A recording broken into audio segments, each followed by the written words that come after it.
Hi everyone. तो आज की इस वीडियो में हम ग्रामर एंड वोकेबलरी की प्रैक्टिस देखेंगे, ठीक है, जो आपके एलटी के लिए ज़्यादा इम्पॉर्टेंट है, एलटी क्लास के लिए। सो स्टार्ट करते हैं सेशन को ये आपके एलटी क्लास के लिए ही है ये प्रैक्टिस, जो कि ग्रामर की होगी, वोकैब की होगी, ओके।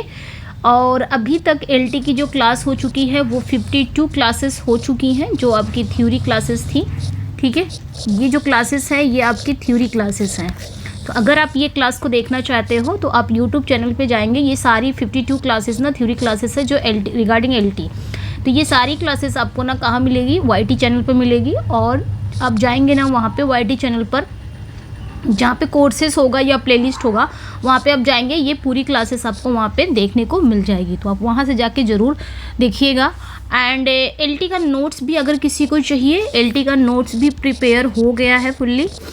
तो ये भी एलटी का नोट्स है, कंप्लीट नोट्स है, ये कंप्लीट हो गया है। और अगर किसी को नोट्स चाहिए एलटी का, तो ये प्री एंड मेंस, तो ये ध्यान रखना, प्री एंड मेंस दोनों के लिए इम्पॉर्टेंट है ये नोट्स। ऐसा नहीं है सिर्फ प्री के लिए है, मेंस के लिए भी है ये नोट्स, तो दोनों के लिए इम्पॉर्टेंट है। अगर किसी को चाहिए तो आप इस नंबर पे व्हाट्सअप कर सकते हो, ठीक है। 8081848735 पे आप व्हाट्सअप कर सकते हो, ठीक है, इस नंबर पे। अगर ये आपको एलटी का नोट्स चाहिए तो बहुत मिनिमल सी प्राइस है, 349 में ही है, मिनिमल सी प्राइस है। अगर आप ये, क्योंकि एलटी का जानते हो सिलेबस बहुत बड़ा है, फिर भी इसको तैयार किया गया और प्री एंड मेंस दोनों के लिए इम्पॉर्टेंट है। और ये जो एलटी का नोट्स है ना, ये बाइलिंगुअल भी है, लेकिन पूरा बाइलिंगुअल नहीं कहूँगी। पोइट्री वाला जो सेक्शन है, जैसे कि जितनी भी पोइट्री के जितने भी राइटर हैं, शेक्सपियर वगैरह, तो उनकी जो पोइट्री है वो पूरा सेक्शन बाइलिंगुअल है, यानी कि पोइट्री फिर इंग्लिश और हिंदी दोनों साथ में दिया हुआ है।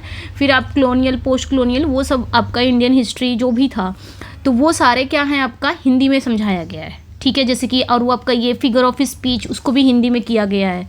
सारा नहीं बोलूँगी, लेकिन हाँ, ये सारी इंपॉर्टेंट जहाँ पे चीज़ें हैं ये सारे हिंदी में है, बाइलिंगुअल है।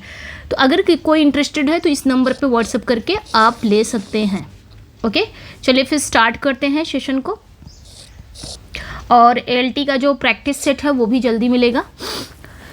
चलिए फिर स्टार्ट करते हैं। सबसे पहला जो क्वेश्चन देखेंगे, punctuation and parts of speech से देखेंगे। 1 से लेके 8 तक जो क्वेश्चन रहेंगे आपके ना, ये पंक्चुएशन से रहेंगे, पार्ट्स ऑफ स्पीच से रहेंगे, ठीक है। फर्स्ट क्वेश्चन है आज की क्लास का, विच सेंटेंस इज करेक्टली पंक्चुएटेड। कौन सा सेंटेंस है जहाँ पे आपने देखा है कि वहाँ पे करेक्ट पंक्चुएट किया है, पंक्चुएशन एकदम करेक्ट है, बताना है। The student who was late miss the lecture, the student who was late miss the lecture, सब कुछ सेम है, बस कॉमा वॉमा मतलब कॉमा एंड फुल स्टॉप, ये सारी चीज़ें आपने देखनी है ध्यान से।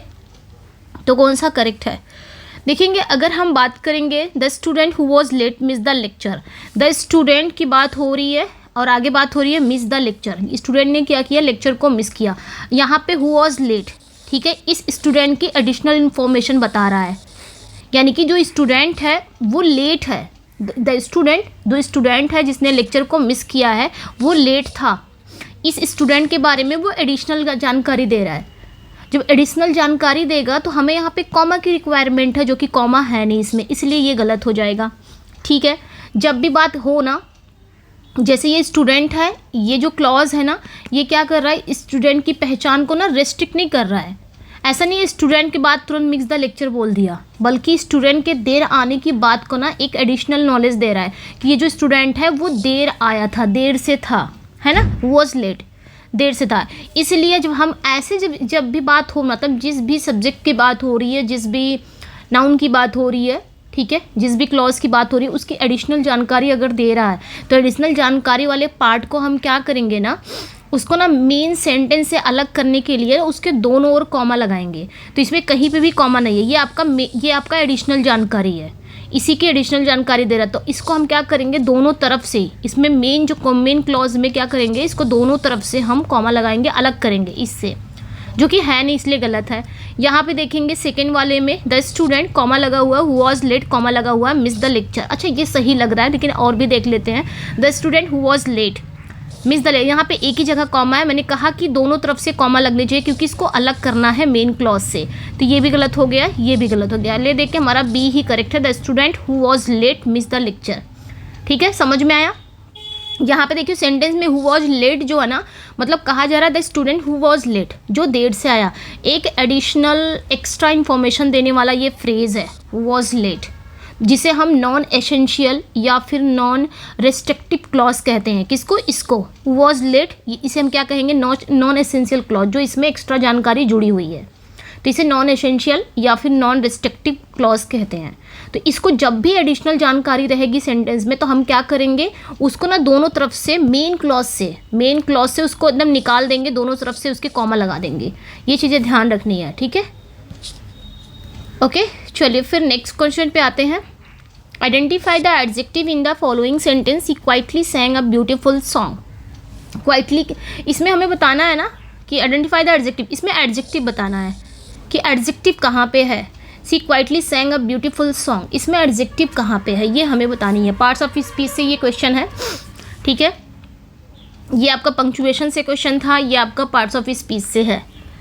तो देखिए एडजेक्टिव पूछा है, हम सी को देखेंगे। सी क्या है?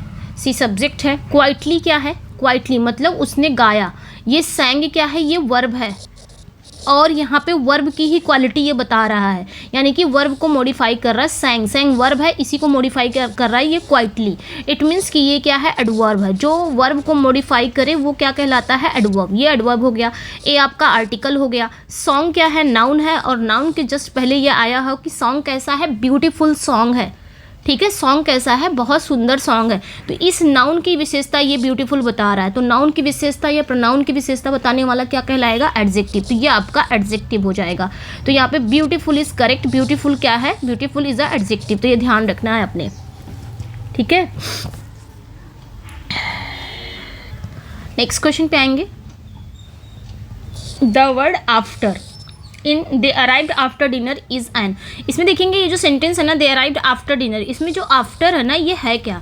एडवर्ब है, प्रेपोजिशन है, कंजंक्शन है, इंटरजेक्शन है, क्या है हमें बताना है। यहाँ पे ये है क्या? यहाँ पे भी पार्ट्स ऑफ स्पीच से क्वेश्चन पूछा है। तो यहाँ पे दे अराइव्ड आफ्टर डिनर, ठीक है। एडवर्ब है, प्रेपोजिशन है, या फिर कंजंक्शन है, या फिर इंटरजेक्शन है, क्या है ये बताना है। देखिए अगर हम बात करेंगे यहाँ पे जो आफ्टर है ना, आफ्टर जो है, आप ये देखोगे, देखिए आफ्टर यहाँ पे दे अराइव्ड आफ्टर डिनर, दे सब्जेक्ट, दे यहाँ पे आपका नाउन या प्रोनाउन हो सकता है, तो दे आपका प्रोनाउन है, ठीक है। अराइव क्या है? आपका वर्ब है। आफ्टर डिनर, ठीक है। तो यहाँ पे देखिए होगा क्या, ये आफ्टर जानते हो क्या है? ये आफ्टर प्रेपोजिशन है। कैसे प्रेपोजिशन हुआ इसको देखते हैं। प्रेपोजिशन क्या होता है? प्रेपोजिशन जो होता है ना, प्रेपोजिशन वह वर्ड है जो किसी नाउन या प्रोनाउन का रिलेशन, ठीक है, जो रिलेशन होता है किसी नाउन या प्रोनाउन का, वो सेंटेंस के किसी दूसरे पार्ट को करता है, ठीक है, रिलेशन बताता है। जैसे यहाँ पे देखेंगे आफ्टर, आफ्टर के बाद क्या आया? आफ्टर जो शब्द है ना, ये बता रहा है कि वे कब पहुँचे। कब पहुँचे? डिनर के बाद पहुँचे ना, रात के खाने से ठीक पहले आया। तो जिससे डिनर और अराइव्ड की, यहाँ पे डिनर और अराइव के बीच में क्या बताया? एक समय स्थापित हो, मतलब एक रिलेशन को सेटअप करता है। तो यहाँ पे आफ्टर क्या हो जाएगा? आपका प्रेपोजिशन हो जाएगा, ये ध्यान रखना है, ठीक है। मतलब ये रिलेशन बताता है, रिलेशन सेंटेंस के किसी दूसरे पार्ट से ये रिलेट करता है। जैसे यहाँ पे भाई वो पहुँचे, कब पहुँचे? डिनर के बाद पहुँचे, यही तो हुआ, मतलब रात के खाने के ठीक पहले वो आए, ठीक है। यहाँ पे अराइव्ड और डिनर के बीच एक रिलेशन दिखा रहा है, टाइम का रिलेशन, तो प्रेपोजिशन करेक्ट हो जाएगा, क्योंकि कंजंक्शन होगा नहीं। कंजंक्शन के अगर ये आफ्टर कंजंक्शन होता तो इसके बाद एक क्लॉज होनी चाहिए थी, जो कि है नहीं, ये गलत हो जाएगा। इंटरजेक्शन है नहीं, यहाँ पे कहीं पे भी इंटरजेक्शन नहीं है, एड्रेस नहीं कर रही चीज़ें, ये भी गलत है। अच्छा यहाँ पे एडवर्ब की बात करेंगे तो ये भी नहीं होगा, ठीक है। तो ध्यान रखना, क्योंकि ये आपका क्या है? ये आपका प्रेपोजिशन ही है आफ्टर, क्योंकि प्रेपोजिशन क्या करता है? ये नाउन के पहले आता है ना। तो यहाँ पे डिनर जो है, और ये दिखाता है किसके बीच में? यहाँ पे ये दिखा रहा है अराइवल एंड डिनर के बीच में एक रिलेशन को दिखा रहा है, स्पेसिफिकली इंडिकेटिंग टाइम को इंडिकेट कर रहा है कि कब पहुँचे हैं। तो यहाँ पे प्रेपोजिशन करेक्ट हो जाएगा। कंजंक्शन होगा, जैसे कि मैंने बताया आफ्टर के बाद एक क्लॉज रिक्वायर होती है, तो जो कि है नहीं, इंटरजेक्शन होगा नहीं। एडवर्ब बहुत सारे लोगों को लगता होगा ये एडवर्ब है। एडवर्ब तब होता if the word after were used alone at the end of the sentence. अगर आफ्टर यहाँ पे अकेला होता, उसके बाद डिनर नहीं होता। ऐसे भी हो सकता था दे अराइव्ड, ठीक है, एक मिनट, ऐसे हो सकता था दे अराइव्ड ठीक है, दे अराइव्ड सून आफ्टर। आफ्टर के बाद कोई वर्ड ना होता, ये लास्ट में आफ्टर ही होता, कोई वर्ड नहीं होता, तो it would be an adverb. तो यहाँ पे ये आपका आफ्टर एडवर्ब हो जाता, बट यहाँ पे दिया गया है डिनर आया हुआ, चूँकि नहीं है तो ये अब प्रेपोजिशन इज करेक्ट है। ठीक है, और कंजंक्शन भी नहीं होगा क्योंकि it would be a conjunction if it were followed by a clause, है ना। चलिए नेक्स्ट पे आएंगे। चूज द करेक्टली स्पेल्ड, इसमें बताना है कौन सी स्पेलिंग आपकी अकोमोडेट की कौन सी स्पेलिंग करेक्ट है। तो बहुत इजी है, अकोमोडेट में याद रखना, इसमें ना 2 बार सी आते हैं, मतलब डुअल सी आते हैं। ठीक है, 2 बार सी आते हैं और 2 बार आपके एम आते हैं। देखते हैं कहाँ पे है, तो देखिए सिंगल सी है सिंगल एम है, गलत हो जाएगा। डबल सी है बट सिंगल एम है, ये भी गलत हो जाएगा। अच्छा सिंगल एम है डबल सी, ये भी गलत हो जाएगा। डबल सी है डबल एम है, लगा दीजिए इसी पे। तो ध्यान रखना डबल सी आता है अकोमोडेट में और डबल एम आता है। ओके, तो याद कैसे रखोगे, all can come over my mansion after during autumn to eat, मतलब ये लंबा चौड़ा हो जाएगा, आप ऐसे याद नहीं रख सकते। ठीक है, आप ऐसे याद रख सकते हो जैसे मैंने भी बताया, ऑल कैन कम ओवर, ठीक है, over my mansion often during autumn to eat. ये काफ़ी लंबा हो जाएगा, इतना लंबा कौन याद करेगा, बस इतना याद रखना डबल सी होता है डबल एम मत हो, क्योंकि ये आता है बहुत बार ये। ठीक है, अब बात करेंगे हम select the noun from the verb decide. ये जो डिसाइड वर्ब है ना, इसका नाउन क्या होगा, इसका नाउन डेसिसिव होगा या डिसाइडली होगा, डिसीजन होगा या डिसाइडिंग होगा। देखिए जो डिसाइड है ना, डिसाइड मतलब क्या होता है, निर्णय लेना, है ना, जो कि एक वर्ब है, क्रिया है। अब इसका जो नाउन होगा वो क्या हो जाएगा, डिसीजन हो जाएगा। क्या हो जाएगा, डिसीजन। यहाँ पे डिसीजन इज करेक्ट। ठीक है, ये एक नाउन है। लेकिन और भी देख लेते हैं, ये जो डेसिसिव है ये क्या है, इसका मतलब डिसीजन मतलब निर्णय, डिसाइड मतलब निर्णय लेना, कोई डिसीजन लेना, कोई मतलब डिसाइड मतलब निर्णय लेना, डिसीजन मतलब ओनली निर्णय, जो कि एक नाउन है। ये एक नाउन है। डेसिसिव निर्णायक, ये क्या है, एक एडजेक्टिव है। ठीक है, ये डिसीजन का एडजेक्टिव है डेसिसिव, ध्यान रखना डिसीजन का। डिसाइडली, ये इसका मतलब होता है मतलब डेफिनेटली या निश्चित रूप से, तो ये एडवर्ब हो गया। ये डिसीजन का क्या हो गया, एडवर्ब हो गया, ये ध्यान रखना है। ठीक है, तो यहाँ पे राइट आंसर आपका ये करेक्ट हो जाएगा। ओके, नेक्स्ट पे आएंगे। Which punctuation mark is use to show a strong emotion, कौन सा पंक्चुएशन मार्क है जो एक स्ट्रॉन्ग इमोशन दिखाता है, कौन सा, semi colon, colon, question mark या एक्सक्लेमेशन मार्क, ये बताना है। यानी कि स्ट्रॉन्ग इमोशन दिखाने वाला वो कौन सा पंक्चुएशन मार्क है जहाँ पे एक स्ट्रॉन्ग इमोशन देखने को मिलता है। देखिए सेमी कॉलन में ऐसा कुछ नहीं है, सेमी कॉलन में होता है क्या ऐसा कुछ, कॉलन में ऐसा भी कुछ नहीं होता है। सेमी कॉलन, कॉलन में आप देखोगे कोई लिस्ट वगैरह, जहाँ पे लिस्ट वगैरह की बात होती है वहाँ पे आप कॉलन का यूज़ करते हो। क्वेश्चन मार्क में तो क्वेश्चन मार्क जानते ही हो क्या होता है, क्वेश्चन होता है। यहाँ पे जो स्ट्रॉन्ग इमोशन दिखाता है ये दिखाता है एक्सक्लेमेशन मार्क दिखाता है। एक्सक्लेमेशन मार्क जो होता है ना, जिसको हिंदी में हम क्या बोलते हैं, विस्मयादिबोधक चिन्ह, है ना। इसका यूज ना कब करते हैं, जब बात वंडर की होगी। ठीक है, वंडर यानी कि आश्चर्य की होगी, जब बात खुशी की होगी। ठीक है, हुर्रे, हुर्रे कर सकते हो, हुर्रे, ये खुशी दिखाता है, हुर्रे की होगी, वंडर की होगी। जब बात फियर की होगी, डर। ठीक है, जब बात गुस्सा की होगी या किसी भी कोई भी मजबूत भावना हो, कोई भी स्ट्रॉन्ग इमोशन या कोई बलपूर्वक आदेश को एक्सप्रेस करने के लिए किया जाता है, तो एक्सक्लेमेशन मार्क ही बताता है एक स्ट्रॉन्ग इमोशन। जब बात स्ट्रॉन्ग इमोशन की हो तो वहाँ पे हम पंक्चुएशन मार्क का यूज़ करते हैं। जैसे मैंने कहा वाओ, मैंने कहा wow what a great shot, wow what a great shot. ठीक है, अब यहाँ पे मैंने कर दिया, ये आपका बंद कर दिया, यहाँ से स्टार्ट कर दिया, ये वाह क्या शानदार शॉट है। तो ये ध्यान रखना, ये जो है ना स्ट्रॉन्ग इमोशन दिखाता है। यही identify the adverb in the sentence he drives his car too fast. बहुत इजी क्वेश्चन है लेकिन है टिपिकल, इजी भी है थोड़ी सी टिपिकल भी है। तो identify the adverb in the sentence, last में अपना कमेंट सेक्शन में ना अपना स्कोर जरूर शेयर करना, आप लोग स्कोर आपने इसमें कितना किया है। तो जल्द ही प्रैक्टिस आएगी आपकी एलटी की। ठीक है, he drives his car too fast, drives car too fast, क्या कौन सा इसमें एडवर्ब है।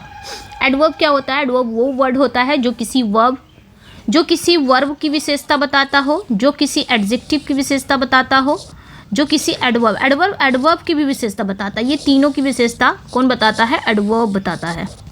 ठीक है, ये ध्यान रखना। यहाँ पे देखेंगे ही ड्राइव हिज कार, मतलब वो अपनी कार को बहुत तेज चलाता है ना, बहुत तेज। ड्राइव मतलब चलाना, कैसा चलाता है? टू फास्ट चलाता है, बहुत तेज चलाता है ना। तो जो कि यहाँ पे ड्राइव जो कि वर्ब है, और वर्ब की ही विशेषता बताया जा रहा है कि कैसा चला रहा है? फास्ट चला रहा है। कैसे चलाता है? इसलिए यहाँ पे ये जो फास्ट है ना, यही आपका एडवर्ब हो जाएगा। ठीक है, और यहाँ पे जो टू है ये भी एडवर्ब है, मैंने भी कहा ना ये भी एडवर्ब है, क्योंकि ये जो फास्ट है ना, ये जो वर्ब है ना ड्राइव, यानी कि चला रहा है, कैसा चला रहा है? तेज चला रहा है। तो ये वर्ब को मॉडिफाई कर रहा है, तो ये एडवर्ब हो गया। अब इसको मॉडिफाई ये कर रहा है टू, कितना तेज चला रहा है? बहुत तेज, मतलब टू फास्ट है, यानी कि ये एडवर्ब को मॉडिफाई ये कर रहा है, तो ये भी एडवर्ब हो गया। मैंने कहा ना एडवर्ब को भी मॉडिफाई करता है। ठीक है, तो टू भी एक एडवर्ब है। ठीक है, यहाँ फास्ट की ये यहाँ पे ये फास्ट को मॉडिफाई कर रहा है, फास्ट की विशेषता बता रहा है, कितना तेज? बहुत तेज। लेकिन यहाँ पे क्वेश्चन पूछा है कि कौन सा एडवर्ब है सेंटेंस में, तो हम फास्ट पे जाएंगे, क्योंकि मेन यही है, क्योंकि वर्ब को ही मॉडिफाई कर रहा है। तो यहाँ पे हम फास्ट को जाएंगे, जो कि सबसे ये आपका सुटेबल आंसर हो जाएगा, फास्ट। अगर फास्ट नहीं होता तो आप टू पे जा सकते थे, टू सही होता, लेकिन यहाँ पे सीधे हम फास्ट पे जाएंगे। ठीक है, द वर्ड है friendship is an example of an. ये जो फ्रेंडशिप है ये क्या है? कॉन्क्रीट नाउन है। देखिए ये जो आपका प्रैक्टिस सेट है ना, ये आपके एलटी पे बेस्ड है। अब ये मत कहना कि एलटी के लिए अलग से लेके आओ। सारे जो प्रैक्टिस होते हैं, ग्रामर होते हैं, वो सारे एग्जाम में, यहाँ एलटी में थोड़ा सा अलग कर दिया है, प्रोवर्ब वगैरह, जो Hindi to English, English to Hindi, ये थोड़ा एलटी में अलग है। ठीक है, तो ये एलटी बेस्ड पे ही है। The word friendship is an example of an. ये जो फ्रेंडशिप है ये क्या है? कॉन्क्रीट नाउन है, प्रॉपर है, अब्स्ट्रैक्ट है, कलेक्टिव है, क्या है ये बताना है। ठीक है, देखिए यहाँ पे, अगर यहाँ पे देखिए क्वेश्चन जो पूछा ना, ये टाइप्स ऑफ नाउन से क्वेश्चन पूछ लिया है। यहाँ पे फ्रेंडशिप मतलब दोस्ती। आप दोस्ती को देखते हो? दोस्ती को आप छू सकते हो? नहीं, ओनली कैन फील, सिर्फ फील कर सकते हो, आप उसे टच नहीं कर सकते, आप उसे देख नहीं सकते। ओनली कैन फील, और कैसे? अपने 5 सेंसेस से आप उसे फील कर सकते हो, है ना। छू नहीं सकते, देख नहीं सकते, या अपने 5 सेंसेस से महसूस नहीं कर सकते। ठीक है, तो यहाँ पे क्या हो जाएगा? कॉन्क्रीट नाउन को तो आप देख सकते हो, प्रॉपर नाउन तो आपको पता ही है, कलेक्टिव नाउन, अब्स्ट्रैक्ट नाउन हो गया यहाँ पे। अब्स्ट्रैक्ट नाउन जिसको आप देख नहीं सकते, छू नहीं सकते, ओनली फील कर सकते हो। तो फ्रेंडशिप भी उसी का एक पार्ट है। फ्रेंडशिप एक भावना, एक इमोशन है, एक स्टेट है, इसलिए ये आपका प्रॉपर अब्स्ट्रैक्ट नाउन हो जाएगा। I wish I be a bird, choose the correct form of the verb. यहाँ पे क्या आएगा? I wish I be a bird, मेरी इच्छा है काश मैं एक चिड़िया होती, काश मैं एक चिड़िया होती। तो ये क्या है? एक हिपोथेटिकल सिचुएशन है ना, एक इम्पॉसिबल विश है, एक हिपोथेटिकल सिचुएशन है, एक काल्पनिक चीज़ें मैं बात कर रही हूँ कि काश मैं चिड़िया होती। तो हम पढ़ें कितनी बार कि जब भी बात इम्पॉसिबल विश की आए या हिपोथेटिकल सिचुएशन की आए, काल्पनिक स्थिति को बताए, तो स्पेशली आई विश आए, या जब भी आता है ना आई विश, ये आपका ना आई विश आ जाए, या फिर इफ़ ओनली, सॉरी एक मिनट, हाँ, इफ़ ओनली आ जाए, इफ़ ओनली भी आ सकता है, तो इफ़ ओनली भी आ जाए, इफ़ ओनली आए, या फिर आई विश आए, तो इसके बाद ना बी का फॉर्म आता है। बी की फॉर्म मतलब यहाँ पे क्या आएगा? सब्जेक्ट आपका कुछ भी हो, चाहे सिंगुलर हो चाहे प्लूरल हो, वर्ब हमेशा प्लूरल ही आएगी, वर आएगा। बात जब हिपोथेटिकल सिचुएशन होगी तब, जब ये सेंस निकलेगा इम्पॉसिबल विश की, काल्पनिक यानी कि इमेजिनेशन वाली स्थिति आ जाती है, हिपोथेटिकल सिचुएशन है, काश में प्रधानमंत्री होता, आई विश, आई वर, तो वहाँ पे सब्जेक्ट कोई भी होगा, आपको लगाना क्या है? सिर्फ वर्ब आएगी, वर। समझ में आया? काश में एक राजा होता, I wish I were a king. ठीक है, ये ध्यान रखना।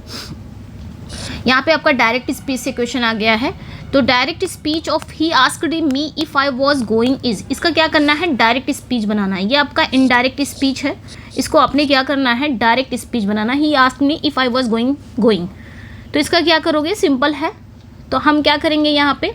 ही आस्क्ड मी का ही सेड टू मी हो जाएगा, यही हो जाएगा ना। आस्क को हम किस में चेंज कर देंगे? सेड टू में बदल देंगे, और इफ़ का जो पोर्शन है उसको हटा देंगे, और टेंस का पीछे से आगे लाया जाता है, तो पास्ट यहाँ पे क्या है? आपका पास्ट कंटिन्यूअस है, इसको हम पीछे ले आएंगे, प्रेजेंट में बदल देंगे, तो यहाँ पे क्या हो जाएगा? ही आस्क्ड मी यहाँ पे जो राइट आंसर हो जाएगा he said to me are you going, ये करेक्ट हो जाएगा, ये करेक्ट हो जाएगा। He said to me are you going, ठीक है, क्योंकि भाई यहाँ पे इफ़ वाला आया था तो ये सही था, आर यू गोइंग। फिर उसके बाद आई वाला चेंज हो गया था इससे, यू वाला चेंज हुआ था आई से, ये करेक्ट है, हाँ यही करेक्ट है। चलिए नेक्स्ट पे आएंगे। If she study harder she pass the exam, third conditional, ये थर्ड कंडीशनल सेंटेंस का पूछ रहा है, इसका क्या होगा। If she study harder she pass the exam, जैसे कंडीशनल, ये मैंने पढ़ाया कंडीशनल सेंटेंस का टाइप 3 है, तो भाई यहाँ पे टाइप 3 पूछ रहा है, कंडीशनल सेंटेंस का टाइप 3 है। यहाँ पे देखिए कह रहा है कि थर्ड कंडीशनल है, क्या होगा, कंडीशनल सेंटेंस का टाइप 3 है।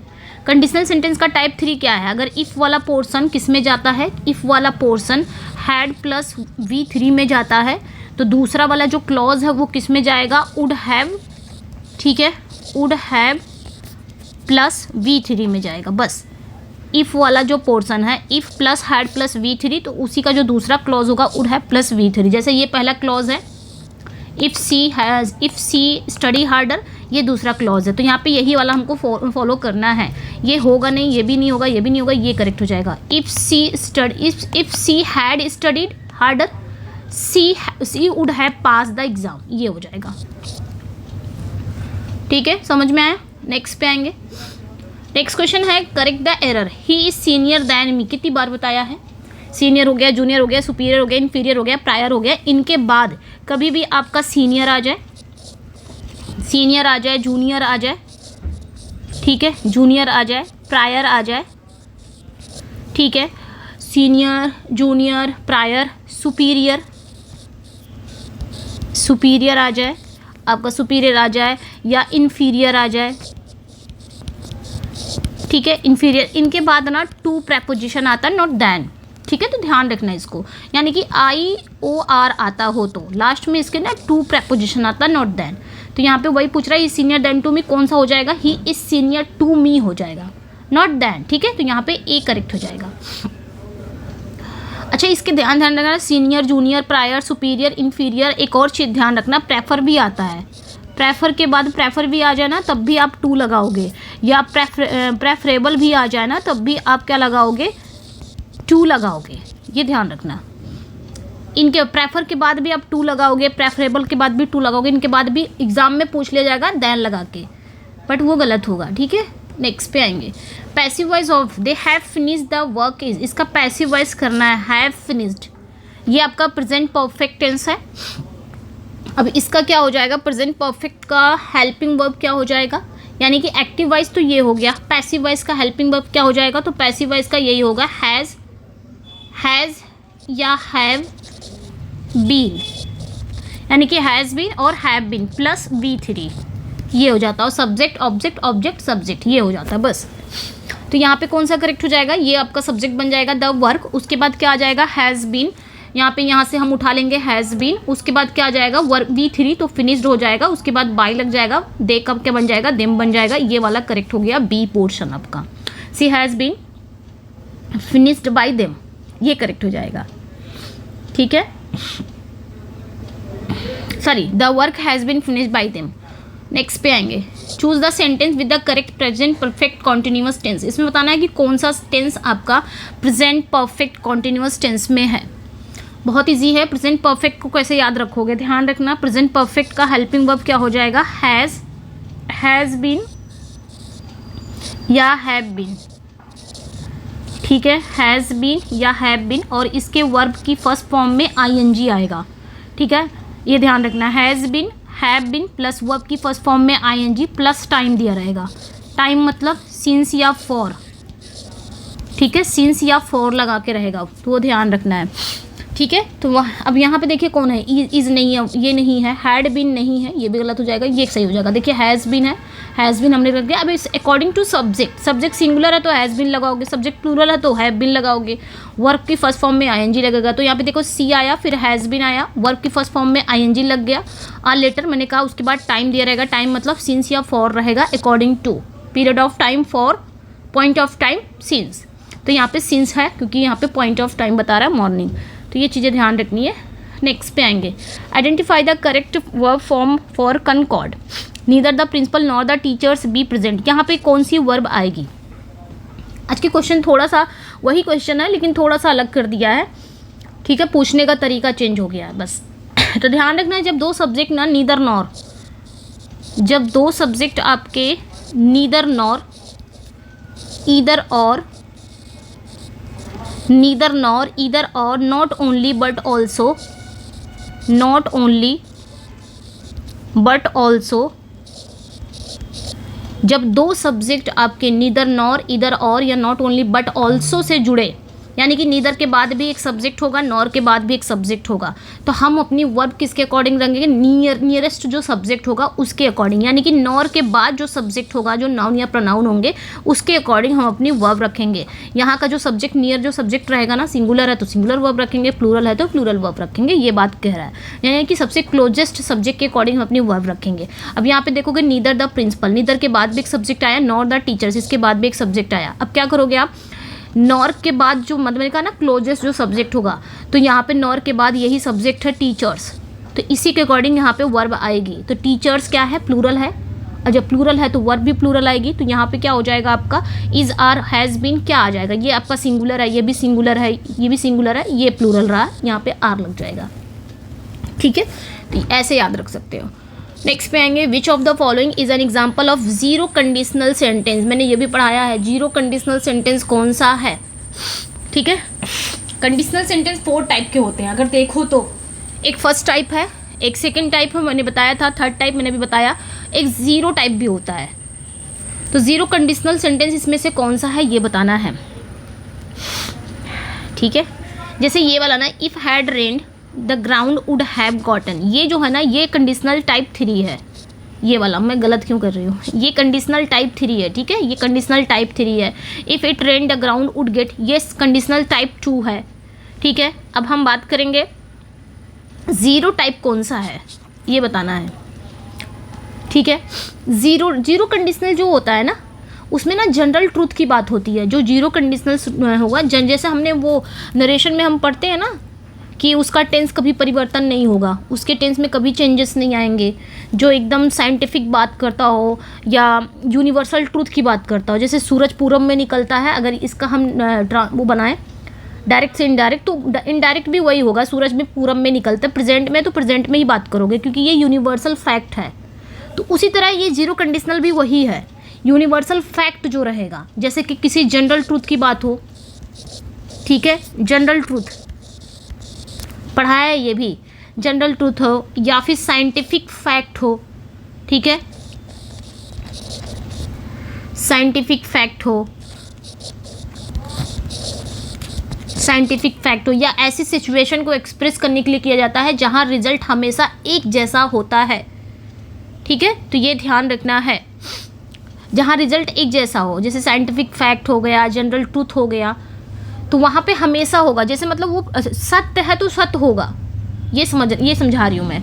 तो यहाँ पे कौन सा आपका करेक्ट होगा? यहाँ पे देखो कह रहा है कि इफ़, पहले में देखेंगे इफ़ इट रेन्स, अगर बारिश होती है, द ग्राउंड गेट्स वेट, तो ज़मीन गीली होगी, गीली हो जाती है। तो ये एक समान एक जनरल ट्रूथ है, वाकई में होगा भाई, बारिश होगी तो आपका देखोगे ज़मीन गीली होगी, एक क्या है, एक ना आपका जनरल ट्रूथ है। तो यही आपका करेक्ट हो जाएगा। इसको हम प्रेजेंट में ही रखेंगे, ये नहीं कि इसको पास्ट में चेंज कर देंगे, ठीक है। तो ये ध्यान रखना, ये जीरो कंडीशनल सेंटेंस है, ओके। अब आते हैं नेक्स्ट पे, यही सही था आपका, if it rains the ground gets wet, okay. Next पे आएंगे। अब यहाँ से जो क्वेश्चन आपके हैं ना, यहाँ से आपके फ्रेजल वर्ब्स एंड इडम्स के क्वेश्चन आ गए। The meeting was put off until next week, the phrasal verb means, ठीक है। यहाँ पे फ्रेजल वर्ब का पूछ रहा है,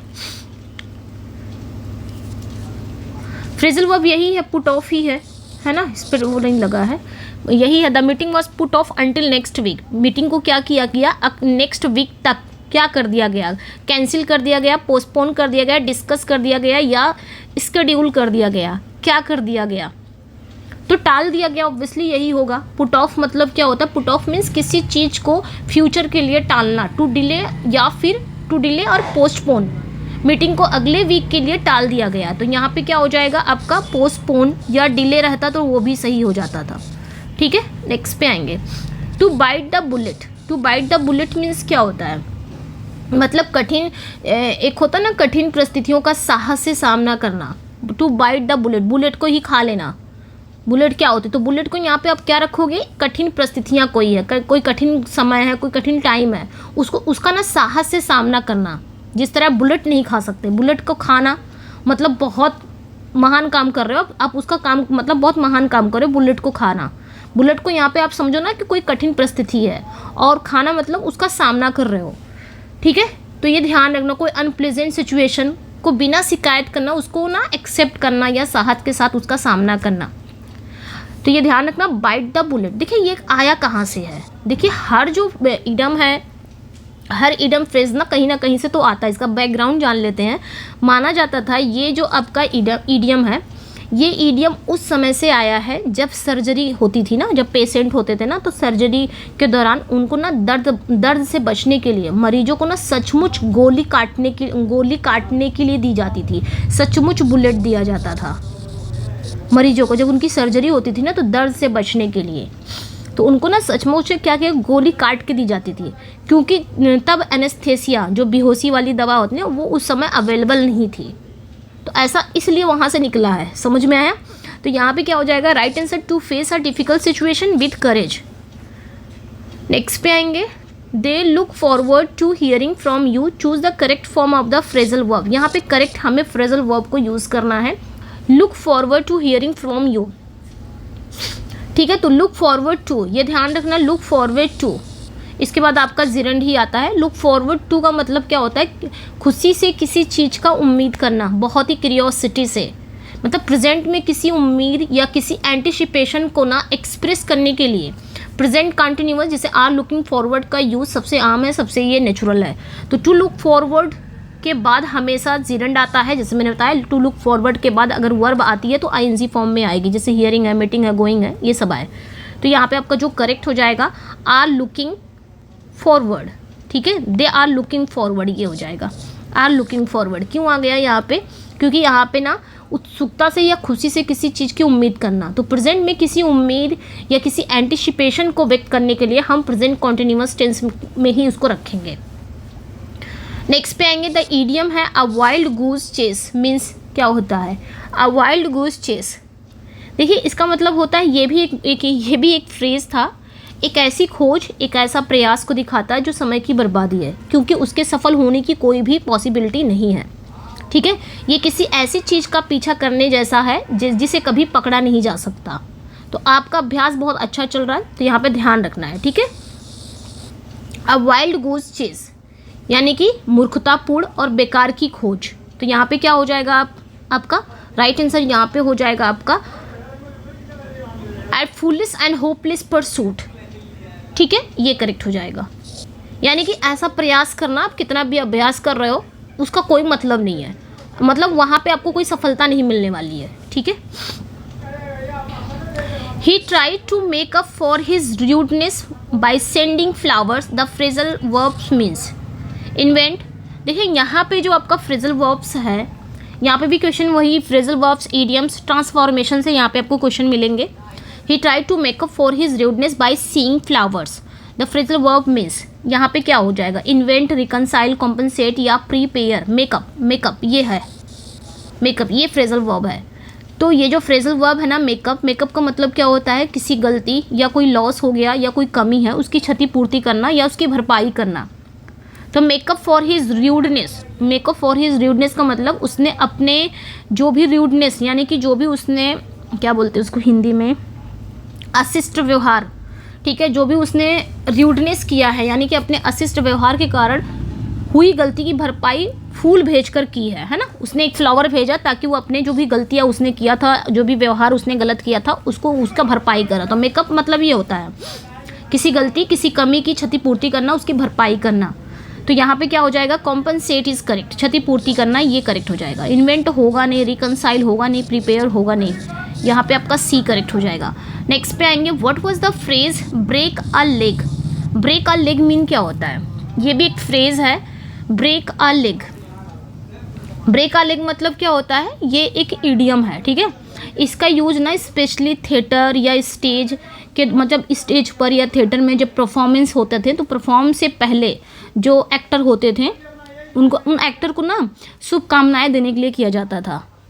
ठीक है, तो यहाँ पे एक अंधविश्वास को तोड़ने का तरीका है जहाँ सीधे लोग अब गुड लक कहने से माना जाता है कि बुरा होता है ना, इसलिए ये ना एकदम ऑपोजिट बात करते थे। तो इसका जो रियल अर्थ था ना शुभकामना ही था, ब्रेक अ लेग। तो यहाँ पे राइट आंसर क्या हो जाएगा आपका, टू विश गुड लक। मैंने इसका बैकग्राउंड भी बता दिया कहाँ से ये निकला है ब्रेक अ लेग। ठीक है, जैसे स्टेज पर थिएटर में जो कलाकार होते थे उन जब वो प्रदर्शन करने परफॉर्मेंस करने जाते थे तो उनको ना पहले शुभकामनाएं दी जाती थी, तो यही बोला जाता था ब्रेक अ लेग, मतलब गुड लक विश करना। Okay, which phrasal verb means to end a telephone call. कौन सा फ्रेजल वर्ब है बताना है, कौन सी फ्रेजल वर्ब का मतलब to end a telephone call, phone काट देना, टेलीफोन का जो कॉल है वो एंड हो जाना। कौन सा, कॉल ऑफ है कि होल्ड ऑन है कि हैंग अप है, स्पीक आउट है। तो hang up is correct. Hang up मतलब क्या होता है, फ़ोन काट देना, रख देना। ठीक है, तो ये जो हैंग अप है ना, यानी कि टेलीफोन पर बातचीत जो है ना, जो कॉन्वर्सेशन हो रही है वो समाप्त करना या फ़ोन कट कर देना। कॉल ऑफ मतलब क्या होता है, कैंसिल कर देना। कॉल ऑफ मतलब कैंसिल करना, रद्द करना कोई चीज़। होल्ड ऑन मतलब वेट करना। होल्ड ऑन, फ़ोन पे रहते हो तो कहते हो ना होल्ड ऑन, तो ये चीज़ें ध्यान रखनी है। नेक्स्ट पे आएंगे, transform the following into an exclamatory sentence, it is a very beautiful sight. इसको ना ट्रांसफॉर्म करना है। अब आपको क्या करना है, ये एक्सक्लेमेटरी सेंटेंस है, इसको ट्रांसफॉर्म करना है, बदलना है। ये आपका असर्टिव में है, अब इसको बदलना किस में है, एक्सक्लेमेटरी में। जब एक्सक्लेमेटरी बदलोगे तो व्हाट या हाउ से स्टार्ट होगा, ऑब्वियसली, है ना। एक्सक्लेमेटरी सेंटेंस में बदलने के लिए ना हम सेंटेंस की शुरुआत किससे करते हैं, जब भी देखें ध्यान रखना, कभी भी आपका असर्टिव सेंटेंस आ जाए उसका बोल दे कि एक्सक्लेमेटरी चेंज करना है, तो आप ध्यान रखना एक्सक्लेमेटरी किससे स्टार्ट होगा, व्हाट से या हाउ से स्टार्ट होगा सेंटेंस वो। ठीक है, व्हाट या हाउ से करते हैं ताकि आश्चर्य या एक स्ट्रॉन्ग इमोशन बता सके, क्योंकि व्हाट या हाउ से एक स्ट्रॉन्ग इमोशन हो सकता है। उसके बाद क्या करेंगे, जब नाउन हो तो यहाँ, जब नाउन हो, देखिए यहाँ पे ध्यान रख, देखिए जब नाउन है, जैसे यहाँ पे साइट जो है ना ये नाउन है, साइट क्या है, एक नाउन है। और जब नाउन हो तो हम क्या करेंगे, इसका स्ट्रक्चर याद रखना। जब भी कभी नाउन की बात हो तो आप क्या करोगे, इसका स्ट्रक्चर याद रखना, व्हाट आ जाएगा, उसके बाद आप ए या एन रखोगे, अकॉर्डिंग जो भी रहेगा उसके आगे ए आ एन रखोगे। उसके बाद आप क्या रखोगे, एडजेक्टिव रखोगे, एडजेक्टिव जो रहेगा उसमें। ठीक है, एडजेक्टिव रखोगे, देन नाउन रखोगे। ठीक है, नाउन, उसके बाद देन सब्जेक्ट रखोगे। ठीक है, देन यहाँ पे वर्ब आ जाएगा, एक क्लॉज आती है इसके बाद, तो ये ध्यान रखना है। तो इसी के अकॉर्डिंग अगर हम चलें तो व्हाट आ जाएगा, तो ये तो कट गया ऐसे ही, हाउ भी कट गया, ये यहाँ पे दो लोग हैं तो व्हाट आ गया, ए या एन रखो आप, तो ए आई एन कहाँ पे है, यहाँ पे तो डायरेक्ट एडजेक्टिव आ गया, ये भी कट गया, तो यहाँ पे यही करेक्ट हो गया, व्हाट आ गया, फिर ए आई एन, उसके बाद आपका एडजेक्टिव ब्यूटीफुल, उसके बाद नाउन, उसके बाद सब्जेक्ट वर्ब। इस तरह आप बना सकते हो एक्सक्लेमेटरी सेंटेंस को। Combine the following sentence using a relative pronoun. This is the book I brought it yesterday. यहाँ पे हमें क्या करना है, इन दोनों क्लॉज को ना कंबाइन करना है, और कैसे कंबाइन करके हमें एक रिलेटिव प्रोनाउन का यूज़ करना है। मतलब कंबाइन तो करेंगे लेकिन बीच में रिलेटिव प्रोनाउन का यूज़ करना होगा, ये बोल रहा है। ठीक है, ये ध्यान रखना है।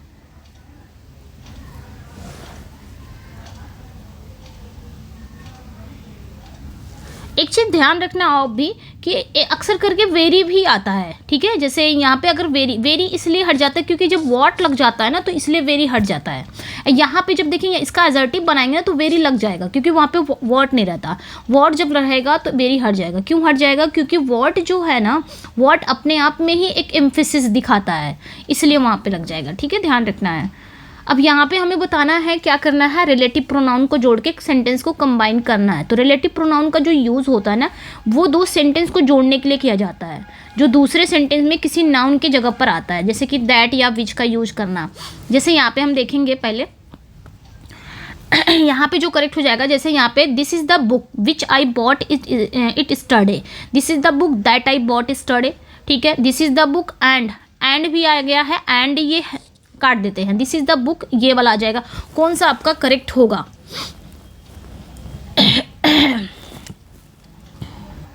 अब देखेंगे ये भी कट जाएगा क्योंकि यहाँ पे भी रिलेटिव प्रोनाउन नहीं यूज हुआ है, ठीक है। ये भी कट जाएगा, एंड वाला भी, ठीक है, यहाँ पे कॉमा लगा है। अब यहाँ पे पहला वाला ये देखिए बुक आया हुआ है, दोनों जगह मतलब बुक आया हुआ है, यहाँ पे बुक आया हो तो ऑब्वियसली विच भी लगेगा, दैट भी लगेगा। दोनों में से कोई एक सही हो सकता है या तो दोनों सही हो सकता है, तो कौन सा सही होगा? देखिए पहले में देखेंगे this is the book which I bought it yesterday, ये वही बुक है जिसको मैंने कल खरीदा था। यहाँ पे ऑलरेडी बुक के बारे में बताया, विच भी लग गया इसी बुक की वजह से, तो इसलिए इट लगाने की ज़रूरत नहीं है। यहाँ पे इट को हट जाना चाहिए क्योंकि यहाँ पे विच लग गया है ना, क्योंकि इसी की जगह पे, इट की जगह पे तो ये विच आया है। यानी कि ये जो रिलेटिव प्रोनाउन हमने यूज़ किया है ना, इसके बाद जो यहाँ पे नाउन है, ये जो नाउन प्रोनाउन है इसकी जगह पर ही तो लाया गया है इसे विच को, इसलिए इट को हटाना ज़रूरी है।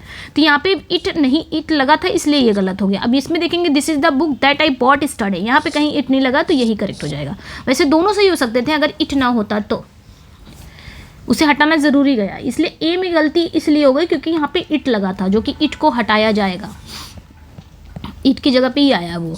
Change the degree of comparison, Ashoka was one of the greatest kings of India into comparative. देखिए Ashoka was one of the greatest king, ये आपका सुपरलेटिव डिग्री में है। अब इसको किस में करना है कन्वर्ट, किस में करना है कन्वर्ट, तो ये ध्यान रखना कंपैरेटिव डिग्री में करना है। तो कैसे करोगे? यहाँ पे ये जो सेंटेंस है ना, ये सुपरलेटिव डिग्री में है, वन ऑफ द ग्रेटेस्ट यानी कि सबसे महान राजाओं में से एक है, तो इसे कंपैरेटिव डिग्री में बदला जाएगा, यानी कि कंपैरेटिव यानी कि अब तुलना की जाएगी। तो यहाँ का जो रूल है वो बदल जाएगा। जब सुपरलेटिव में हम वन ऑफ द का यूज़ करते हैं, जब सुपरलेटिव में हम वन ऑफ द का यूज़ करते हैं, तो कंपैरेटिव में हम क्या करेंगे? ग्रेटर दैन मोस्ट अदर, क्या यूज करेंगे? Greater than most other, greater than most other, या फिर मेनी अदर का हम यूज कर सकते हैं, या फिर मेनी अदर का हम यूज कर सकते हैं। तो यहाँ पे हम देखेंगे Ashoka was greater than any other king of India. पहले में अगर हम देखेंगे तो यहाँ पे greater than any other any other कब होता है जानते हो? एनी अदर का यूज़ तब होता है जब सुपरलेटिव केवल द ग्रेटेस्ट किंग यानी कि सबसे महान राजा होता, तब यहाँ पे एनी अदर होता। यहाँ पे अगर कोई सही है तो ये आपका सी करेक्ट हो जाएगा, Ashoka was greater than most other Kings of India, ठीक है, क्योंकि यहाँ पे पूछा क्या, one of the greatest king की बात किया है। तो ध्यान रखना कभी भी वन ऑफ द ग्रेटेस्ट अगर आ जाए, वन ऑफ, जब सुपरलेटिव में वन ऑफ द से स्टार्ट हो रहा हो, वन ऑफ द का यूज़ हुआ हो, तो उसको कंपैरेटिव में बदलना है, तो उसके लिए हम ग्रेटर दैन मोस्ट अदर का यूज़ करेंगे या मेनी अदर का, इसको रट लीजिएगा आप लोग, मेनी अदर का यूज़ करेंगे, ठीक है। तो ध्यान रखना एनी अदर क्यों नहीं आया, क्योंकि सुपरलेटिव में केवल, अगर सुपरलेटिव में सिर्फ ग्रेटेस्ट किंग, यहाँ पे वन ऑफ नहीं होता ना, सिर्फ ग्रेटेस्ट किंग की बात करता, Ashoka was the greatest king of India, तब यहाँ पे एनी अदर लग जाता। बट यहाँ पे वन ऑफ का भी यूज़ किया है, तो आपने क्या यूज़ करना है? मोस्ट अदर का यूज़ करना है, ठीक है, ध्यान रखना। Ashoka was greater than most other Kings of the India. Next पे आएंगे, change the following sentence into a complex sentence, beside being intelligent he is also modest. इसको क्या करना है? Change the following simple sentence into complex. ये देखिए simple sentence है, beside being intelligent he is also modest. इसको करना किस में है? कॉम्प्लेक्स सेंटेंस में चेंज करना है, बताना है इसको कॉम्प्लेक्स सेंटेंस में चेंज करना है। तो क्या हो जाएगा यहाँ पे? कॉम्प्लेक्स सेंटेंस में जब हम चेंज करेंगे, ठीक है, तो हम यहाँ पे क्या करेंगे? बिसाइड बीइंग इंटेलिजेंट, है ना, बिसाइड बीइंग इंटेलिजेंट। देखिए सिंपल सेंटेंस में केवल एक ही फाइनाइट वर्ब होती है, जैसे कि he is also modest, he is केवल एक ही फाइनाइट वर्ब होती है सिंपल सेंटेंस में। और इसको जब हम कॉम्प्लेक्स सेंटेंस में चेंज करेंगे तो कॉम्प्लेक्स सेंटेंस में क्या होगा? मेन क्लॉज तो होगी, मेन क्लॉज आपकी होगी, ठीक है, मेन क्लॉज के साथ साथ मेन क्लॉज तो रहेगी उसमें, मेन क्लॉज के बाद एक या एक से अधिक आपकी सबऑर्डिनेट क्लॉज होंगी, ये ध्यान रखना है, जो आपके कॉम्प्लेक्स सेंटेंस में है। सिंपल सेंटेंस में सिर्फ एक फाइनाइट वर्ब होती है, यानी कि एक सब्जेक्ट एक वर्ब, बस।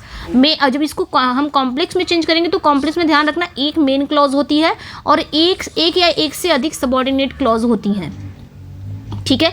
और किससे रहेंगी, किससे मतलब कनेक्ट रहेंगी, तो ये ध्यान रखना जैसे कि जब ये जो सबॉर्डिनेट क्लॉज होंगी ना, ये सबॉर्डिनेटिंग कंजंक्शन से जुड़ी होंगी। सबॉर्डिनेटिंग कंजंक्शन कौन कौन से है, जैसे कि दो हो गया, ऑल्दो हो गया, ठीक है, बिकॉज हो गया, ओके, बिकॉज हो गया, एज हो गया, व्हेन हो गया, ओके, इफ हो गया, अनलेस हो गया, अनटिल हो गया।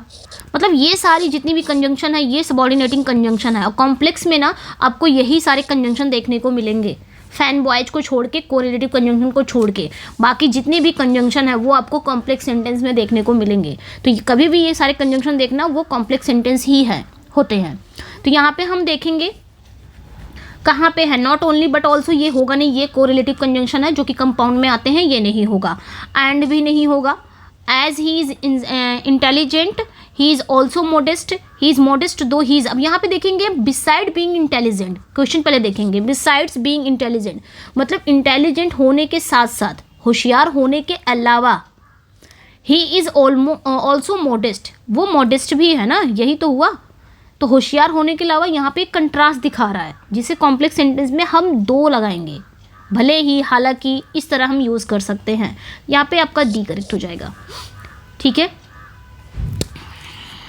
अब यहाँ पे एज वाला क्यों नहीं, क्योंकि रीजन थोड़ी ना शो कर रहा है, यहाँ तो कंट्रास्ट हो रहा है, तो हमें दो ही लगाना पड़ेगा, ये करेक्ट हो जाएगा, ठीक है, ये ध्यान रखना। नेक्स्ट पे आएंगे, transform into negative sentence without changing the meaning, as soon as he came he started working.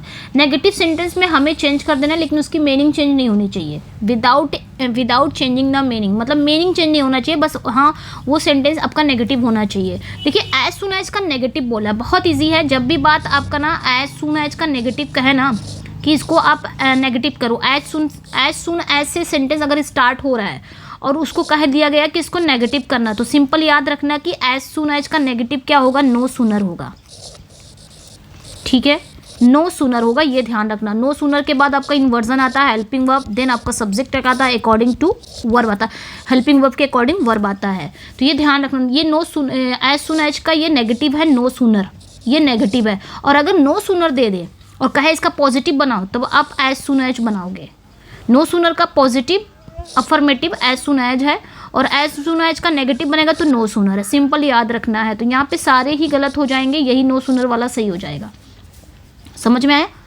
No sooner के बाद इन्वर्जन रहता है, इन्वर्जन मतलब नो सूनर के बाद हेल्पिंग वर्ब आता है। हेल्पिंग वर्ब डिड आएगा या फिर हैड आएगा, नो सूनर के बाद डायरेक्ट डिड आएगा या फिर हैड आएगा, और उसके बाद सब्जेक्ट आएगा, उसके बाद डिड है। अगर डिड आ रहा है तो सब्जेक्ट के बाद जो वर्ब आएगा वो फर्स्ट फॉर्म में होगी। हैड अगर आ रहा है तो सब्जेक्ट के बाद जो वर्ब होगी वो V3 में होगी, यानी कि थर्ड फॉर्म में होगी। जैसे यहाँ पे डिड आया हुआ है, देखिए वर्ब यहाँ की फर्स्ट फॉर्म है। और एक चीज़ और ध्यान रखना, नो सूनर का जो है ना, उसका एक और क्वेश्चन पूछता है, नो सूनर का पेयर किससे बनता है? नो सूनर का पेयर देन से बनता है, लेकिन वेल लगा के दे देगा। तो ये भी चीज़ें ध्यान रखनी है। नो सूनर, यहाँ पे नो सूनर का पेयर दैन से बनता है, लेकिन वेन लगा के दे देगा, जो आपने ध्यान रखनी है। Convert to a simple sentence, he failed because he did not work hard. वो फेल हो गया क्योंकि उसने मेहनत नहीं की थी। इसको क्या करना है ना, सिंपल सेंटेंस में बनना। तो सिंपल सेंटेंस देखिए कैसे बनेगा। सिंपल सेंटेंस में सिर्फ एक फाइनाइट वर्ब होनी चाहिए, यानी कि एक आपका सब्जेक्ट होना चाहिए, एक वर्ब होना चाहिए, बस। और सिंपल सेंटेंस आप कैसे बनाओगे? पार्टिसिपल से बना सकते हो, जिरंड से बना सकते हो सिंपल सेंटेंस, है ना। पार्टिसिपल से भी बन सकता है सिंपल सेंटेंस, जिरंड से भी बन सकता है सिंपल सेंटेंस। तो ध्यान रखना ये कॉम्प्लेक्स सेंटेंस है। He failed because he did not work hard. देखिए ये आपका ना क्या है, सबऑर्डिनेटिंग क्लॉज है, और ये आपकी मेन क्लॉज है। मैंने कहा ना कॉम्प्लेक्स सेंटेंस को कैसे पहचानोगे? कॉम्प्लेक्स सेंटेंस को ऐसे पहचाना, उसमें एक मेन क्लॉज होती है और एक या एक से अधिक आपकी सबऑर्डिनेट क्लॉज होगी, वो कॉम्प्लेक्स सेंटेंस है। और आपके ये वाले सबऑर्डिनेटिंग कंजंक्शन रहेंगे, व्हेन हो गया, एज हो गया, बिकॉज हो गया, ये सारी चीज़ें, ऑल्दो, दो, अनलेस, अनटिल, ये सारे क्या हैं आपके सबऑर्डिनेटिंग कंजंक्शन है। तो खैर ये तो कॉम्प्लेक्स सेंटेंस होगा, इसको सिंपल सेंटेंस में हम चेंज करेंगे। He failed so he did not, ये नहीं होगा भाई, इसमें है failing he did not work hard due to not working hard he failed. दो वाला भी कट गया, क्योंकि दो भाई ये भी कंजंक्शन ही है, क्योंकि ये भी आपका कॉम्प्लेक्स सेंटेंस है, ध्यान रखना। तो जब भी कभी आए ना कॉम्प्लेक्स सेंटेंस को हम सिंपल सेंटेंस में बदलेंगे, तो हम क्या करेंगे, जो सबऑर्डिनेटिंग कंजंक्शन है बिकॉज को हटाकर एक फ्रेजल प्रेपोजिशन का यूज़ करेंगे, या पार्टिसिपल। जब भी हम उसको सिंपल बनाएंगे, सिंपल कैसे बना सकते हो? इन्फिनिटिव से बना सकते हो, पार्टिसिपल से बना सकते हो। तो यहाँ पे हम क्या करेंगे, बिकॉज को हटा देंगे तो ड्यू टू का यूज़ कर सकते हैं। ठीक है, सिंपल सेंटेंस बनाएंगे तो हम क्या करेंगे, यहाँ पे बिकॉज क्या कर रहा है, रीज़न बता रहा है कि वो फेल हो गया क्योंकि उसने मेहनत की नहीं की। ये जो कंजंक्शन है ना, ये क्या बता रहा है, रीज़न शो कर रहा है। अब इसकी जगह पे हमको रीज़न वाला ही यूज़ करना है, तो रीज़न वाला हम क्या यूज़ करेंगे, कोई फ्रेजल प्रेपोजिशन का यूज़ तो करना ही पड़ेगा ना, तो हम क्या करेंगे, ड्यू टू का यूज़ करेंगे। जो ड्यू टू है ना, ये भी रीज़न शो करता है, और ये ना ड्यू टू जो है ना, ये भी रीज़न शो करता है। एक और है ऑन अकाउंट ऑफ, इसका भी मतलब होता है, ये भी रीज़न शो करता है, ये भी यूज कर सकते हो, ठीक है। तो ड्यू टू यहाँ पे क्या हो जाएगा, ड्यू टू, उसके बाद नाउन फॉर्म आएगा, फिर देन जेरेंड, फिर मेन क्लॉज आएगी। तो यहाँ पे due to not working hard, फिर ही फेल्ड, ये ध्यान रखना, ये मेन क्लॉज है, ये मेन क्लॉज है, due to not working hard, due to आया, उसके बाद आपका क्या आया, नाउन फॉर्म आया, ठीक है। यानी कि नाउन फॉर्म मतलब नाउन फॉर्म आएगा या जेरेंड आएगा, जैसे कि नॉट वर्किंग हार्ड, उसके बाद आपका मेन क्लॉज आएगा, ये ध्यान रखना है। Change the following sentence to a interrogative form, nobody can deny that she is honest, कोई भी डिनाई नहीं कर सकता कि वो ऑनेस्ट है। अब इसको हमको क्या करना है, इंटेरोगेटिव फॉर्म में चेंज करना है, ठीक है। इंटेरोगेटिव मतलब इंटेरोगेटिव में बदलने के लिए हमें सेंटेंस को ना मीनिंग को बदले बिना उसे हम इंटेरोगेटिव में बदलेंगे। जब भी आपका इस तरह का है ना ट्रांसफॉर्मेशन, कभी भी उसकी मीनिंग नहीं चेंज होना चाहिए। मीनिंग अगर पूछ ले अफर्मेटिव से नेगेटिव करना, नेगेटिव आप कर दो, लेकिन मीनिंग चेंज नहीं होना चाहिए, या अफर्मेटिव से इंटेरोगेटिव कर दो, लेकिन मीनिंग नहीं चेंज होना चाहिए। तो जैसे इस सेंटेंस में नो बडी पूछा है ना, नो बडी हो या नो वन से आता हो, जैसे जब सेंटेंस में नो बडी आ जाए या आपका नो वन आ जाए, नो वन से आता है, जब सेंटेंस में नो बडी आए या नो वन आता है, तो मीनिंग को हम समान रखते हैं, यानी कि उसका जो मीनिंग है वो सेम रहेगी। बस क्वेश्चन बनाने के लिए हमें क्या यूज़ करना पड़ेगा, इसकी जगह पे क्वेश्चन बनाने के लिए हु का यूज़ करना पड़ेगा, ठीक है, ध्यान रखना हु का। जैसे कि नो बडी कैन डिनाई, मतलब हर कोई सहमत है। नो बडी कैन डिनाई मतलब क्या हो गया, कोई डिनाई नहीं कर सकता, तो इट मीन्स इसका क्या मतलब हुआ कि हर कोई सहमत है। तो यहाँ पे हम क्वेश्चन क्या करेंगे कि हु कैन डिनाई, इसका हम क्वेश्चन बनाएंगे तो यही तो हो जाएगा, हु कैन डिनाई मतलब कौन मना कर सकता है, यही इसका अर्थ हुआ। तो कौन मना नहीं कर सकता है, तो यहाँ पे क्या हो जाएगा आपका right answer, who can deny that she is honest. Simple है, नो बडी कैन डिनाई, कोई डिनाई नहीं कर सकता कि वो ऑनेस्ट है, मीन्स हर कोई सहमत है कि वो ऑनेस्ट, यही तो हुआ। तो क्वेश्चन मार्क बनाना था, तो हु कैन डिनाई मतलब कौन डिनाई कर सकता है कि वह ऑनेस्ट है, कोई डिनाई नहीं कर सकता, क्योंकि हर सभी की राजामंदी है भाई, वो ऑनेस्ट है। तो इस तरह क्वेश्चन आप बना सकते हैं, मीनिंग वही निकल रही है, बस इंटेरोगेटिव बन गया है। Choose the synonym of perseverance, perseverance की सिनोनिम क्या होगी ये बताना है। आई थिंक 40 क्वेश्चन था। परसिवरेंस मतलब दृढ़ता, लगन। परसिवरेंस, कठिनाइयों के बावजूद कितनी भी आपकी लाइफ में कठिनाइयाँ आए ना, कितनी भी मुश्किलें आए, उसके बाद भी आप अपने लक्ष्य, अपना जो उद्देश्य है उस पर डटे रहना, हार ना मानना, उसे कहा जाता है परसिवरेंस। तो इसका जो सेम मीनिंग होगा, लगातार प्रयास करना, परसिस्टेंस, ये हो जाएगा। परसिस्टेंस याद रखना आपने, ठीक है। बाकी इंडिफरेंस मतलब होता है उदासीनता, ठीक है। बाकी ऑब्स्टिनेसी मतलब क्या होता है, हठ धर्मी, नेगेटिव में है, जिद होता है। हेजिटेशन पता ही है। नेक्स्ट पे आएंगे, choose the antonym of concise. Concise very easy question है। कंसाइज मतलब छोटा कर देना, ठीक है। कंसाइज बहुत अधिक शब्दों का यूज़ ना करना, ब्रीफ कर देना। तो इसका एंटोनिम पूछा है ना, तो ब्रीफ तो होगा नहीं, प्रिसाइज होगा नहीं, लैकोनिक होगा नहीं, वर्बोज हो जाएगा, क्योंकि सब एक ही मीनिंग है उसकी। यहाँ पे क्या हो जाएगा, क्योंकि ब्रीफ हो गया, प्रिसाइज हो गया, लैकोनिक हो गया, इन सभी का मतलब होता है कंसाइज, छोटा कर देना, कम शब्दों का यूज़ कर देना। यहाँ पे अगर कुछ होगा तो ये आपका करेक्ट हो जाएगा वर्बोज। वर्बोज मतलब बहुत ज़्यादा, बहुत अधिक शब्दों वाला, ठीक है। टॉकटिव पर्सन, इस तरह। A word for one who is filled with excessive and mistaken enthusiasm for a cause, इसे क्या कहेंगे। वन हु, एक वर्ड इसके लिए क्या होगा, बिगॉट होगा, फेनेटिक होगा, पैट्रियट होगा, सेंट होगा। सेंट तो नहीं होगा। यहाँ पे क्या कहा जा रहा है कि एक बंदा है जो एक्सेसिव एंड मिस्टेकन इंथुजियाज्म, बिना किसी रीज़न के इंथुजियाज्म और एक्सेसिव से भरा हुआ है, वो मतलब एक व्यक्ति है जो किसी उद्देश्य या धर्म के लिए मतलब किसी कॉज के लिए, ठीक है, बिना मतलब किसी कॉज के लिए, किसी उद्देश्य या धर्म के लिए बहुत ज़्यादा एक्सेसिव एंड मिस्टेकन इंथुजियाज्म से भरा हुआ, उसे हम क्या बोलेंगे, तो उसे हम क्या बोलते हैं, देखिए उसे हम फेनेटिक बोलेंगे। क्या बोलेंगे, फेनेटिक। फेनेटिक का मतलब होता है कट्टर, जिस ऐसा कट्टर बहुत ज़्यादा उत्साह से भरा हो, जुनूनी पर्सन। बिगॉड मतलब होता है कट्टरपंथी, इसी तरह का अर्थ है ये भी। लेकिन फैनेटिक स्पेशली बहुत ज़्यादा एक्सेसिव, ये ध्यान रखना, एक्सेसिव इंथुजियाज्म पर जोर देता है जो फैनेटिक है। बिगॉड वही है, लेकिन फैनेटिक जो है ना ये इस एक्सेसिव इंथुजियाज्म में जोर देता है। पैट्रियट देशभक्ति होती है, सेंट होगा नहीं, वो पॉजिटिव है, ठीक है। करेक्ट मीनिंग ऑफ द एफेमेरल, कई काफ़ी बार पूछा गया है। तो एफेमेरल मतलब बहुत कम समय तक रहने वाला, या आप टेम्परेरी बोल सकते हो, है ना, टेम्परेरी, ट्रांजिएंट, ये सारी चीज़ें। तो बहुत कम समय तक रहने वाला, तो बहुत कम समय तक रहने वाला क्या हो जाएगा? फ्लीटिंग का मतलब क्या होता है? क्षण भर रहने वाला, फ्लीटिंग, यही करेक्ट हो जाएगा। फ्लीटिंग का मतलब होता है मोमेंटम, ट्रांजिएंट, ठीक है, ट्रांजिएंट यानी कि बहुत मोमेंटम, पल भर, टेम्परेरी, ठीक है। तो ये ध्यान रखना है। बाकी आपका इटर्नल, शाश्वत, डिस्टेंट, हेवनली, ये सब होगा नहीं। The study of birds is called, birds की जो, जिस पे बर्ड्स की स्टडी हो उसे हम क्या बोलेंगे? जहाँ जिस पर चिड़िया का जो मतलब पक्षी विज्ञान बोलते हैं ना, चिड़ियों पे अध्ययन किया जाता हो, तो ऑर्निथोलॉजी, ठीक है, क्या बोलते हैं? ऑर्निथोलॉजी। ये बायोलॉजी की वो शाखा है जिसमें बर्ड्स पर क्या किया जाता है? स्टडी की जाती है, ऑर्निथोलॉजी। तो ये ध्यान रखना है, ऑर्निथोलॉजी में ही बर्ड्स पे क्या की जाती है? स्टडी की जाती है। ये बायोलॉजी की एक शाखा है। जियोलॉजी जो होता है, जियोलॉजी भूविज्ञान, ये इसमें क्या होता है ना, अर्थ और जो रॉक्स का ना, इसमें जो होता है ना, इसमें अर्थ एंड रॉक्स, ठीक है, यानी कि पृथ्वी और चट्टान पर स्टडी की जाती है। अर्थ पृथ्वी पर या चट्टानों पर जो स्टडी की जाती है वो होता है। इटमोलॉजी क्या होता है? इसमें ना इंसेक्ट, यानी कि जो कीड़े मकोड़े होते हैं, इन पे अध्ययन की जाती है, इंसेक्ट्स पे, इस पे अध्ययन किया जाता है, इंसेक्ट्स पे, ये ध्यान रखना है। और एंथ्रोपोलॉजी क्या होता है? ये मानव से जुड़ा होता है। इसमें क्या होता है ना, ह्यूमन और उनके समाज का अध्ययन किया जाता है। ह्यूमन और उनसे रिलेटेड जो समाज होते हैं उनका अध्ययन किया जाता है, एंथ्रोपोलॉजी। तो ये ध्यान रखना है, ये सारी चीज़ें, ठीक है। नेक्स्ट पे आएंगे, which word is formed from the root malus meaning bad, ठीक है, यहाँ पे बताना है। क्वेश्चन क्या कह रहा है कि कौन सा वर्ड है जिसका रूट है मैलस, मीनिंग बैड। देखिए पहले ही बता दिया है, मीनिंग बैड। बेनिवोलेंट नहीं होगा, बैनी मतलब ही होता है गुड, अच्छा, ये नहीं होगा, ठीक है। राइट आंसर यहाँ पे आपका मैलिग्नेंट हो जाएगा, ये करेक्ट हो जाएगा।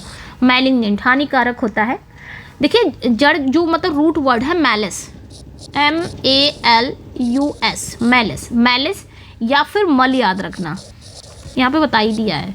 मैलिस या मल याद रखना, इसका मतलब ही होता है बैड, या मल से कोई, ये रूट वर्ड है, ठीक है, रूट वर्ड मैलिस या मल, तो इसका मतलब ही होता है बैड, खराब, बुरा।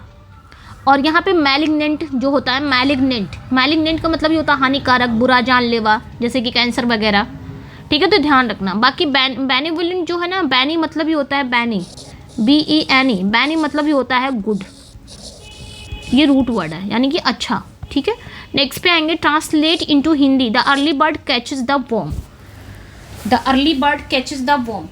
अब इसको हिंदी करना है, द अर्ली बर्ड कैच, यानी कि जो सुबह की जो चिड़िया होती हैं वो आती हैं और क्या पकड़ती हैं? कीड़े मकोड़े पकड़ती हैं।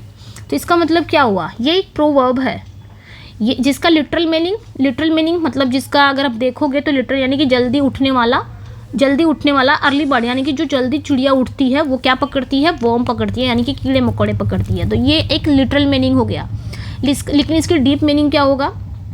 यानी कि जो पर्सन सबसे पहले काम शुरू करता है या वो ना अपॉर्चुनिटी का लाभ उठाता है, वही सफल होता है। यानी कि जो सबसे पहले पहुंचता है, काम करता है, उसे ही इनाम मिलता है। पहले आओ पहले पाओ, कुछ इस तरह का। तो यहाँ पे आपका ये करेक्ट हो जाएगा, पहले आओ पहले पाओ, ठीक है। तो ये ध्यान रखो, सुबह का उठा पक्षी कीड़े पकड़ता है, ये तो इसी का हो गया।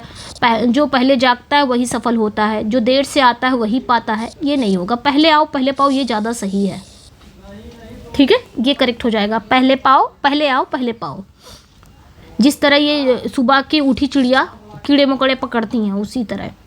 नेक्स्ट पे आएंगे, ट्रांसलेट इनटू इंग्लिश, वह एक ईमानदार व्यक्ति है, इसमें कोई संदेह नहीं है। वह एक ईमानदार व्यक्ति है, इसमें कोई डाउट नहीं है। तो वह एक ईमानदार व्यक्ति, इसका सीधा सीधा ट्रांसलेशन क्या होगा? ही इज़, वह एक ईमानदार व्यक्ति। प्रेजेंट में जाएगा तो ही का हम वह का ही लगा देंगे, ये प्रेजेंट में है तो इज एम आर हम यूज़ करेंगे, और ही के साथ हम क्या लगाएंगे? इज़ लगाएंगे। एक ईमानदार व्यक्ति है तो ही इज़ एक का लगाएंगे यहाँ पे हम ए या एन, क्योंकि ऑनेस्ट लगाना है तो हमें यहाँ पे एन लगाना पड़ेगा। फिर ईमानदार को हम क्या करेंगे, ऑनेस्ट, सॉरी, ठीक है, ईमानदार हम यहाँ पे क्या लगाएंगे, ऑनेस्ट, ऑनेस्ट। उसके बाद पर्सन। इतना हो गया, ट्रांसलेशन मैंने यहाँ पे कर दिया। He is an honest person, वह एक ईमानदार व्यक्ति है, इसमें कोई संदेह नहीं है। अब इसको भी ट्रांसलेट कैसे करोगे, इसमें कोई संदेह नहीं है, कैसे ट्रांसलेट करोगे इसको, इसमें कोई संदेह नहीं। यहाँ पे देखिए कोई सब्जेक्ट नहीं है, ये भी आपका प्रेजेंट ही है, इसमें कोई सब्जेक्ट नहीं है। तो आप क्या करोगे, जब कोई सब्जेक्ट ना रहे ना तो हमें इंट्रोडक्टरी का सब्जेक्ट यूज़ करना पड़ता है, इंट्रोडक्टरी सब्जेक्ट यूज़ करना पड़ता है। इंट्रोडक्टरी सब्जेक्ट कौन सा होता है, देयर, ये होता है इंट्रोडक्टरी सब्जेक्ट। या फिर डमी सब्जेक्ट, डमी सब्जेक्ट किसे कहा जाता है, इट को कहा जाता है। खैर यहाँ पे आपका देयर आएगा, क्योंकि इसमें कोई संदेह नहीं, यहाँ पे कोई सब्जेक्ट नहीं है। तो हम जब सब्जेक्ट नहीं रहेगा तो हम इंट्रोडक्टरी सब्जेक्ट का यूज़ करेंगे, देयर का, देयर ही है। तो यहाँ पे हम क्या करेंगे, अब देयर लगा देंगे, सब्जेक्ट हमने देयर लगा दिया। उसके बाद क्या लगाएंगे, इसमें कोई संदेह नहीं है, ये भी प्रेजेंट में ही है, तो ये आपका तो देयर लगा दिया। उसके बाद इज एम आर, वही आपका क्योंकि प्रेजेंट में है यहाँ पे, तो प्रेजेंट में है तो इज एम आर ही लगेगा। तो देयर, देखिए देयर को देख के तो हम नहीं लगा सकते ना इज एम आर, इसका मतलब देयर के बाद जो सब्जेक्ट जो आएंगे, देयर के बाद आएगा, देयर के साथ हम नहीं लगाते। जैसे देयर आर भी आ सकता है, देयर इज भी आ सकता है। जब बात उसकी किसकी आएगी, उसके बाद जिस पर्सन की बात हो रही है उसी के अकॉर्डिंग लगेगा। तो यहाँ पे देखेंगे, यहाँ पे कह रहा कोई संदेह नहीं है, यानी कि नो डाउट, ये सिंगल है, ठीक है, नो सिंगल है तो यहाँ पे हम इज लगा देंगे, देयर इज। उसके बाद कोई संदेह नहीं, मतलब नो डाउट, नो डाउट हो जाएगा, नो डाउट लगा दिया। किसके बारे में, इसमें, यानी कि इसमें कोई डाउट नहीं है, तो there is no doubt about it, इसके बारे में कोई डाउट नहीं है, यही हो गया। तो there is no doubt about it, ये करेक्ट हो जाएगा। He is an honest person, there is no doubt about it, तो यहाँ पे ये करेक्ट हो गया, ए करेक्ट हो जाएगा, ठीक है। नेक्स्ट पे आएंगे, the best translation for it is raining cats and dogs, इसका बताना है कि क्या होगा।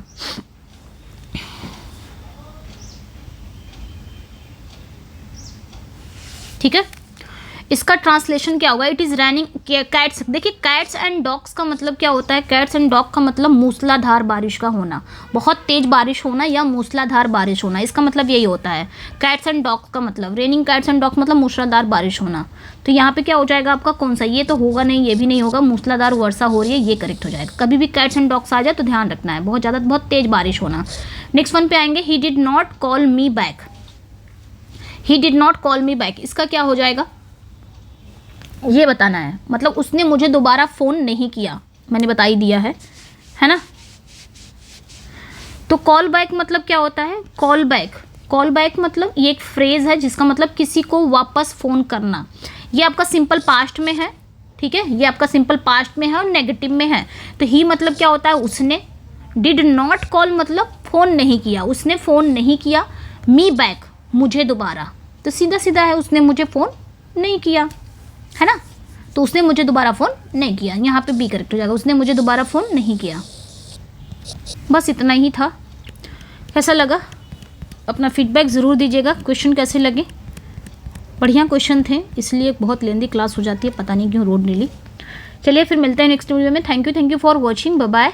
एंड इस नंबर पे व्हाट्सअप करिएगा अगर आपको पीडीएफ चाहिए तो। ये एलटी की नोट्स प्री एंड मेंस दोनों के लिए इंपॉर्टेंट है, और इसका जो यानी जो वाईटी का जो मैं पढ़ाती हूँ ना, इसका पीडीएफ आपको चाहिए अगर ना, तो आप ना टेलीग्राम पे जुड़ जाइएगा। टेलीग्राम पे कैसे जुड़ेंगे, मेरे इसी वीडियो में आप जाएंगे ना, डिस्क्रिप्शन में वहाँ पे लिंक दिया हुआ है व्हाट्सअप का एंड टेलीग्राम का, दोनों जगह आप जुड़ जाइएगा। कैसा लगा अपना फीडबैक ज़रूर दीजिएगा। मिलते हैं नेक्स्ट वीडियो में। Thank you for watching, bye bye.